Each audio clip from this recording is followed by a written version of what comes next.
De Tunis dans le journal de 19h30. La bourde du jour, on la doit à la Commission européenne. Depuis 7 ans, elle publie un agenda à destination des élèves du secondaire des 27 pays de l'Union.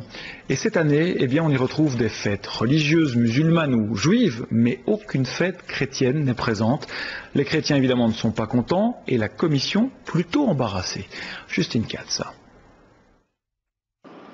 On ne dirait pas comme ça, mais cet agenda est au cœur d'une polémique.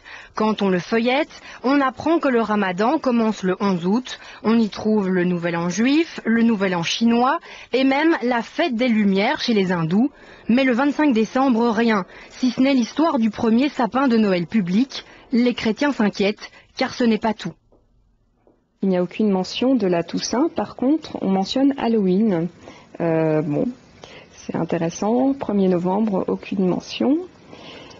Et puis on arrive à Pâques, qui est vraiment la fête la plus importante de tous les chrétiens, quelle que soit leur confession. Et le 25 avril, on a une petite devinette et une légende grecque avec Zeus. Pour les chrétiens, c'est clair, dans cet agenda destiné aux écoles secondaires de l'Union, l'Europe ne mentionne aucune de leurs fêtes. Pourquoi cette omission des fêtes chrétiennes? C'est étonnant, d'autant que 90% des Européens sont au moins de culture chrétienne.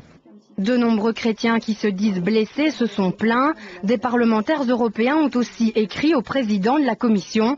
Une commission aujourd'hui, pour le moins, embarrassée. On assume la bourde. On le reconnaît depuis le début qu'on aurait dû faire plus attention. De nouveau, l'agenda est adapté à chaque État membre de l'Union européenne. Donc voilà, on l'a pas vu. La Commission européenne assume cela et on s'est excusé et on va corriger. Plus de 3 millions d'exemplaires sont déjà utilisés dans plus de 20 000 écoles. Un agenda validé pourtant en haut lieu, préfacé par les commissaires et même ici par José Manuel Barroso, le président de la Commission. Personne n'a rien vu et pour cette année c'est trop tard. Mais pour l'édition 2011-2012, cela ne se reproduira pas. L'Europe envisage de supprimer purement et simplement toute référence aux fêtes religieuses.